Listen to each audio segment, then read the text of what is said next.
नमस्कार, अभिनंदन, आदाब। स्वागत है आपका एक बार फिर 92.7 बिग एफएम पर। मैं हूं संजीव श्रीवास्तव और हाजिर हुआ हूं आपके सामने एक बार फिर हमारी खास पेशकश नायक के साथ, जिसमें हम आपको सुनवाते हैं ऐसी तेजस्वी और ओजस्वी शख्सियतों की जिंदगी से जुड़ी कुछ प्रेरणादायक कहानियां जिन्हें हम याद करें तो रोजमर्रा की जिंदगी में नई ऊर्जा का संचार होता है। ये कहानियां ऐसे महानुभावों की भी है, ऐसी महान शख्सियतों की भी हैं जिनके बारे में हम धीरे धीरे शनै शनै भूलते जा रहे हैं। तो ये हमारा छोटा सा प्रयास है उन लोगों के बारे में आपको याद भी दिलाने का जिनकी वजह से आज हमारा देश, हमारा समाज और हम इतने निश्चिंत हैं, इतने सुदृढ़ हैं, इतने समृद्ध हैं। महिला, शिक्षा और न्याय जीवन के तेरे पर्याय, लोकतंत्र की रखी आन, देके समता का संविधान, मानवता की तू आंधी था, दलितों का तू गांधी था। जी हां, आज नायक में हम चर्चा करने जा रहे हैं भारतीय संविधान के निर्माता, father of Indian constitution, doctor Bhimrao Ambedkar की। नायक नायक जिन्हें आज उनकी 125वीं जयंती पर, 125th बर्थ एनिवर्सरी पर न सिर्फ पूरा देश, पूरा भारत याद कर रहा है, अपनी श्रद्धांजलि दे रहा है, बल्कि उनके कंट्रीब्यूशन को, खासकर जो छुआछूत और इनइक्वालिटी को मिटाने में जो उनका योगदान था, उसके लिए संयुक्त राष्ट्र संघ भी उनकी इस स्पेशल बर्थ एनिवर्सरी को ऑब्जर्व कर रहा है और वहां पर कॉम्बैटिंग इनइक्वालिटीज यानी कि असमानता से संघर्ष नाम से एक गोष्ठी का आयोजन भी हो चुका है।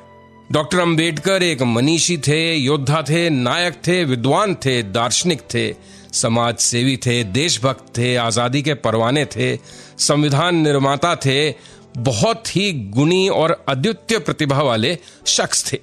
तो आज मैं बताऊंगा आपको कि कैसे भीमराव सकपाल का नाम भीमराव अंबेडकर पड़ा, क्यों एक बार महात्मा गांधी तक को आमरण अनशन पर बैठना पड़ा भीमराव अंबेडकर साहब के एक प्रस्ताव के खिलाफ, और फिर क्या हुआ गांधी बनाम अंबेडकर इस द्वंद्व का नतीजा, इस मतभेद का नतीजा।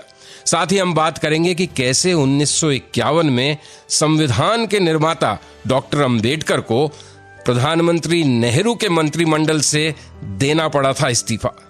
साथ ही होंगे डॉक्टर भीमराव अंबेडकर के जीवन से जुड़े कई दिलचस्प, रोचक और प्रेरणादायक किस्से। बने रहिए मेरे यानी संजीव श्रीवास्तव के साथ।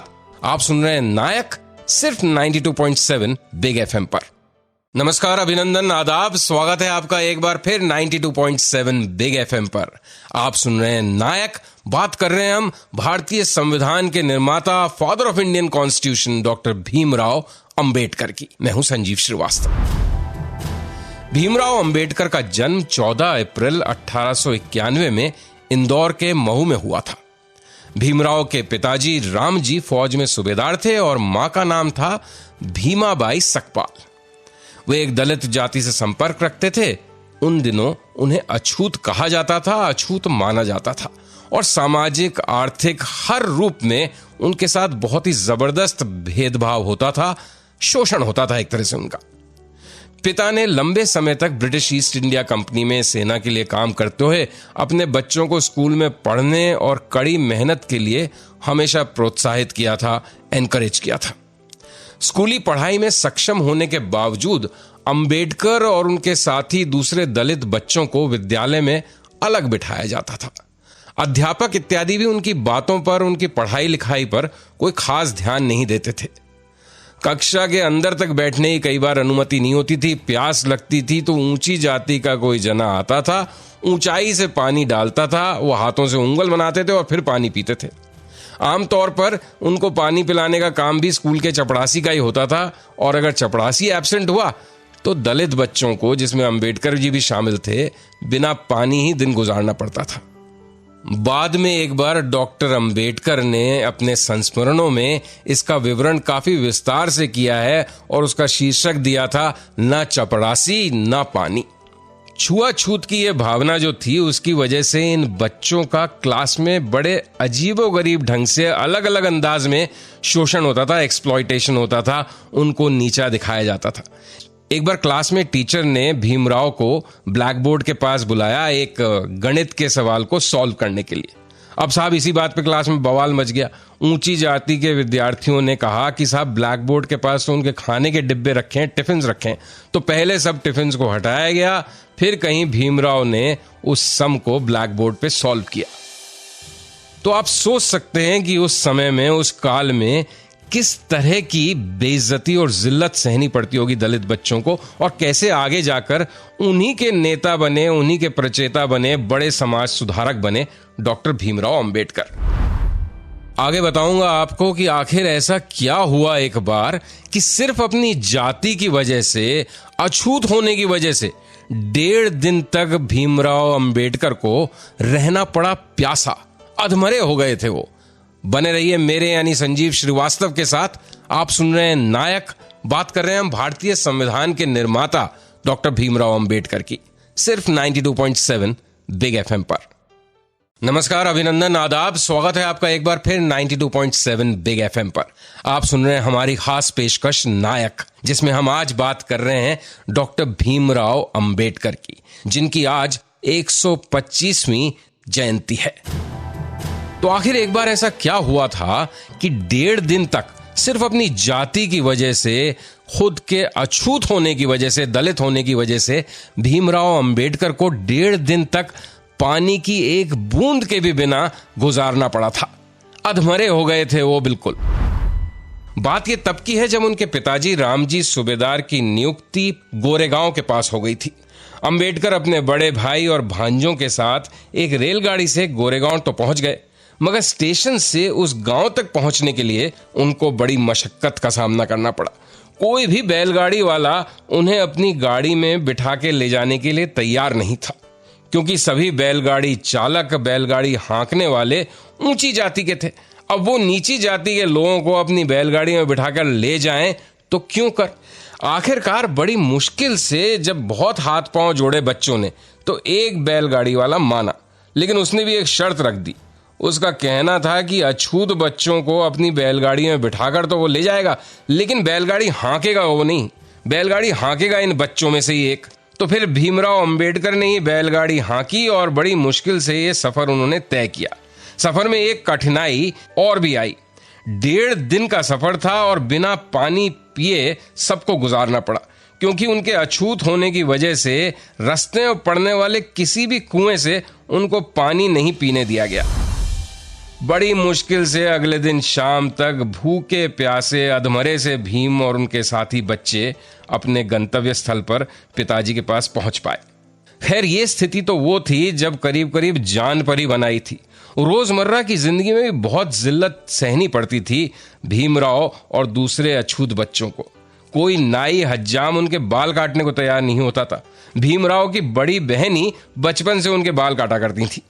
लेकिन भीमराव सखपाल का नाम भीमराव अंबेडकर कैसे पड़ा, उसके पीछे भी एक बहुत दिलचस्प कहानी है।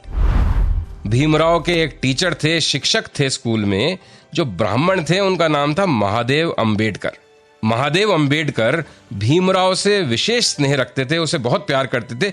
रोज दोपहर छुट्टी के बाद महादेव अंबेडकर न सिर्फ भीमराव को और पढ़ाते लिखाते थे, बल्कि दोपहर का भोजन भी देते थे। इसी ब्राह्मण शिक्षक के कहने पर भीमराव ने अपने नाम से सखपाल हटाकर अंबेडकर जोड़ लिया था, जो उनके गांव के नाम अंबावाड़े से भी जुड़ा हुआ था। आगे जाकर भीमराव सखपाल को दुनिया ने भीमराव अंबेडकर की तरह से जाना और पहचाना। आगे बताऊंगा आपको कि कैसे एक बार डॉक्टर भीमराव अंबेडकर के एक प्रस्ताव के खिलाफ गांधी जी आमरण अनशन पर बैठ गए थे। कैसे हुआ इन दो दिग्गजों के बीच मतभेद, क्या था लड़ाई का मुद्दा, जानने के लिए बने रहिए मेरे यानी संजीव श्रीवास्तव के साथ। आप सुन रहे हैं नायक, सिर्फ 92.7 बिग एफएम पर। हम बात कर रहे हैं भारतीय संविधान के निर्माता डॉक्टर भीमराव अंबेडकर की। नमस्कार, अभिनंदन, आदाब, स्वागत है आपका एक बार फिर 92.7 बिग एफएम पर। बात कर रहे हैं आज हम नायक में भारतीय संविधान के निर्माता और जिन्होंने सामाजिक समानता के लिए, छुआछूत के खिलाफ सबसे जबरदस्त योगदान दिया है भारतीय इतिहास में, ऐसे डॉक्टर बाबा साहब भीमराव अंबेडकर की। मैं हूं संजीव श्रीवास्तव। तो आखिर ऐसे क्या कारण उत्पन्न हो गए कि हमारे स्वतंत्रता संग्राम के दो बड़े दिग्गज महात्मा गांधी और डॉक्टर अंबेडकर एक दूसरे के सामने जैसे मोर्चा खोलकर बैठ गए। इतनी बढ़ गई वो बात कि महात्मा गांधी को आमरण अनशन तक पे बैठना पड़ा। बात यह हुई कि अपनी वकालत की पढ़ाई पूरी करने के बाद अंबेडकर पूरी तरह से समाज सेवा और सार्वजनिक जीवन में आ गए थे। छुआछूत के खिलाफ उन्होंने मुहिम छेड़ दी थी, क्योंकि वो चाहते थे कि इस कुरीति का पूरी तरह से खात्मा हो जाए। दलितों के वो आइकॉन बन गए। उनके हितों के, उनके अधिकारों के सबसे मुख्य प्रतिनिधि अब देश में डॉक्टर बाबा साहब अंबेडकर बन चुके थे। 1924 में उन्होंने बहिष्कृत हितकारिणी सभा की स्थापना की, जिसका उद्देश्य था छुआछूत को, अनटचेबिलिटी को दूर करना। फिर उन्हें 1929 में लेजिस्लेटिव काउंसिल में दलितों के हितों का ध्यान रखने के लिए मनोनीत कर दिया गया। 1930 में हुए गोलमेज सम्मेलन में, राउंड टेबल कॉन्फ्रेंस में, अंबेडकर जी ने डिमांड की, ये मांग की कि संविधान निर्माण में और लेजिस्लेटिव काउंसिल्स में दलितों और अल्पसंख्यकों का अलग से प्रतिनिधित्व होना चाहिए, उनका अलग से रिप्रेजेंटेशन होना चाहिए। इस मांग को अंग्रेज तो मान गए, लेकिन इस कॉन्सेप्ट के जो सेपरेट इलेक्टोरेट्स को बढ़ावा देता था, जातिगत और धर्म के आधार पे मतदाताओं को और राजनेताओं को बांटता था, उसके गांधी जी सख्त खिलाफ थे। उनका मानना था कि इसकी वजह से हिंदू समाज कई टुकड़ों में बंट जाएगा। लेकिन बाबा साहब अंबेडकर अपनी मांग पर अड़े रहे। उनका मानना था कि चाहे जो भी तरीका हो, दलितों का उत्थान होना चाहिए, उन्हें न्याय मिलना चाहिए। बस इस मुद्दे पर गांधी जी ने जमकर विरोध किया डॉक्टर अंबेडकर का। यहां तक कि यरवड़ा जेल में गांधी जी बंद थे, वहीं पे उन्होंने आमरण अनशन आरंभ कर दिया कि जब तक ये सेपरेट इलेक्टोरेट्स का कॉन्सेप्ट नहीं नकारा जाएगा, वो अनशन पर बैठे रहेंगे। बड़ी मुश्किल से गांधी जी को मनाया गया। खुद अंबेडकर और पंडित मदन मोहन मालवीय जेल में गए और गांधी जी का अनशन उन्हें तोड़वाया। और फिर उस समय गांधी जी और अंबेडकर के बीच जो सहमति हुई, उसे इतिहास में पूना पैक्ट के नाम से जाना जाता है। लेकिन इसी पूना पैक्ट में और इन्हीं गोलमेज सम्मेलनों में नींव रखी गई एक तरह से दलितों के अलग अधिकारों की, उनको सामाजिक न्याय दिलवाने की। आगे बताऊंगा आपको कि किस तरह से कभी भी कहीं भी सफर के लिए जाते थे, चाहे देश के अंदर चाहे विदेश, तो बाबा साहब अंबेडकर के सामान में, लगेज में मोस्ट इंपॉर्टेंट, सबसे महत्वपूर्ण कैरी बैगेज क्या होता था, वो सामान क्या होता था जिसके बिना वो न कहीं जाते थे न कहीं से लौट कर आते थे। तो जानने के लिए उस मस्ट कैरी बैगेज के बारे में, उस सामान के बारे में जो हर यात्रा में उनके साथ होता था, बने रहिए मेरे यानी संजीव श्रीवास्तव के साथ। आप सुन रहे हैं नायक, सिर्फ 92.7 बिग एफएम पर। बात कर रहे हैं हम भारतीय संविधान के निर्माता डॉक्टर बाबा साहेब भीमराव अंबेडकर की। नमस्कार, अभिनंदन, आदाब, स्वागत है आपका एक बार फिर 92.7 बिग एफएम पर। आप सुन रहे हैं हमारी खास पेशकश नायक, जिसमें हम आज चर्चा कर रहे हैं भारतीय संविधान के निर्माता, father of Indian constitution, doctor Baba Saheb Bhimrao Ambedkar की। मैं हूं संजीव श्रीवास्तव। तो कैसे बहुत ही जबरदस्त गरीबी, भूखमरी, दरिद्रता से जूझते हुए डॉक्टर भीमराव अंबेडकर ने खुद को शिक्षित किया, बहुत जबरदस्त पढ़ाई लिखाई की, कई डिग्रियां हासिल करी और भारतीय स्वतंत्रता आंदोलन में जो एक से एक बड़े महानायक थे, विद्वान थे, उन सब में भी शायद वो सबसे अधिक शिक्षित थे, सबसे ज्यादा डिग्रीज उनके पास थी। 1907 में मैट्रिक और एल्फिंस्टन कॉलेज से भीमराव ने इंटर की परीक्षा पास की। और ये बताते चलें आपको कि जब उनका 1906 में एल्फिंस्टन कॉलेज में एडमिशन हुआ था, दाखिला हुआ था, तो वो पहले अछूत बच्चे थे जिनको इस प्रेस्टिजियस कॉलेज में एडमिशन मिला था। एल्फिंस्टन कॉलेज से पास आउट करने पर उन्हें बड़ौदा की रूलिंग फैमिली ने, सयाजी राव तृतीय ने, अमेरिका जाने के लिए एक स्कॉलरशिप दी, 25 रुपए महीने की। इसी स्कॉलरशिप से लेस होकर वो न्यूयॉर्क पहुंचे। 1912 में उन्होंने बीए पास किया न्यूयॉर्क यूनिवर्सिटी से। 1915 में एमए की डिग्री हासिल की। फिर कोलंबिया विश्वविद्यालय से भीमराव अंबेडकर ने डॉक्टर ऑफ फिलॉसफी की डिग्री अर्जित की। इसके बाद उनका वजीफा बंद कर दिया गया और बड़ी परेशानी के दिन आ गए भीमराव अंबेडकर के लिए। लेकिन वो लंदन पहुंचे जैसे तैसे और फिर वहां उन्होंने वकालत की पढ़ाई पूरी की। इस पूरे दौर में जो खास बात थी, खाने पीने के लिए पैसे नहीं होते थे, एक वक्त का भी पूरा भोजन वो नहीं कर पाते थे, लेकिन किताबें खरीदने का शौक उन्हें बहुत जबरदस्त था। जब वो अमेरिका से लंदन गए तो उन्होंने अपने एक दोस्त के साथ एक संदूक में 2000 किताबें दी उसको भारत ले जाने के लिए। और लंदन जाकर उनकी फेवरेट डेस्टिनेशन रोज सुबह 8 बजे से रात 8 बजे तक लंदन की मशहूर लाइब्रेरी होती थी। लगातार और हमेशा वो किताबों में ही डूबे पाए जाते थे। अपनी पढ़ाई में इतने तल्लीन रहते थे कि लंदन यूनिवर्सिटी का चौकीदार उन्हें याद दिलाता था रोज कि भाई लाइब्रेरी बंद हो गई, अब आप घर जाएं। और सुबह से रात लाइब्रेरी में पढ़ने के बाद पूरी रात वो लंदन में अपने कमरे में अध्ययन का काम करते थे। कोई उन्हें सोने के लिए कहता तो अम्बेडकर का जवाब होता था, मेरे पास ना खाने के लिए पैसा है ना सोने के लिए समय, मुझे तो बस अपनी पढ़ाई जल्द से जल्द पूरी करनी है और ज्यादा से ज्यादा पढ़ना है। 1000 दिनों में उन्होंने 1600 पुस्तकें किताबें उस लाइब्रेरी में पढ़ी, जो आज तक एक रिकॉर्ड माना जाता है। इतना जबरदस्त किताबों का कलेक्शन था डॉक्टर अंबेडकर के पास कि जैसे एक पूरी इंटरनेशनल लाइब्रेरी थी। और जब उन्होंने अपना घर बनवाया बंबई में दादर में, तो वो घर कम एक बहुत बड़ा ग्रंथालय या लाइब्रेरी ज्यादा लगता था। आगे बताऊंगा आपको कि कैसे दुनिया के सर्वश्रेष्ठ भारतीय संविधान की रचना के लिए, उसको लिखने के लिए कमेटी तो एक भारी भरकम बनाई गई थी, लेकिन किसी न किसी कारणवश अकेले डॉक्टर अंबेडकर को ही संविधान की जैसे अपने ही दम पर रचना करनी पड़ी। जानने के लिए बने रहिए मेरे यानी संजीव श्रीवास्तव के साथ। आप सुन रहे हैं नायक। बात कर रहे हैं हम father of Indian constitution doctor Baba Saheb Bhimrao Ambedkar की। मैं हूं संजीव श्रीवास्तव, आप सुन रहे हैं 92.7 बिग एफएम। नमस्कार, अभिनंदन, आदाब, स्वागत है आपका एक बार फिर 92.7 बिग एफएम पर। आप सुन रहे हैं नायक और आज हम बात कर रहे हैं बाबा साहब अंबेडकर की, उनकी 125वीं बर्थ एनिवर्सरी पर, जन्म तिथि पर।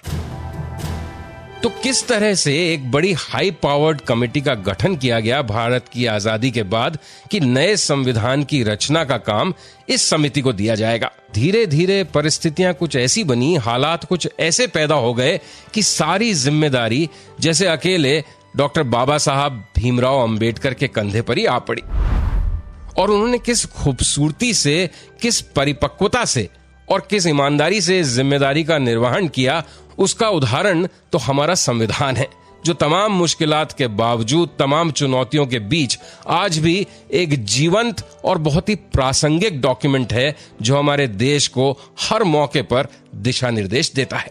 संविधान का पहला खाका 4 नवंबर 1948 को संविधान सभा के विचाराधीन प्रस्तुत किया गया। अपने भाषण का समापन करते हुए डॉक्टर अंबेडकर ने कहा कि यह संविधान प्रत्यक्ष व्यवहार में लाने योग्य है, प्रैक्टिकली एप्लीकेबल है। बाबा साहब अंबेडकर का कहना था कि यदि संविधान का सही प्रकार से अनुसरण नहीं हो पाता है तो ये कहना होगा कि दोष संविधान का नहीं है, बल्कि उसको इम्प्लीमेंट कर रहे इंसानों में बसे अवगुणों का है। अंबेडकर साहब की खास बात यह थी कि संविधान के हर अनुच्छेद को वो खुद ही ज्यादातर संविधान सभा में प्रस्तुत करते थे और उसका महत्व समझाते थे। भारतीय संविधान के निर्माण में उनके जबरदस्त योगदान का उल्लेख 5 नवंबर 1949 को टीटी कृष्णमाचारी ने संविधान सभा में अपने इस भाषण में किया था।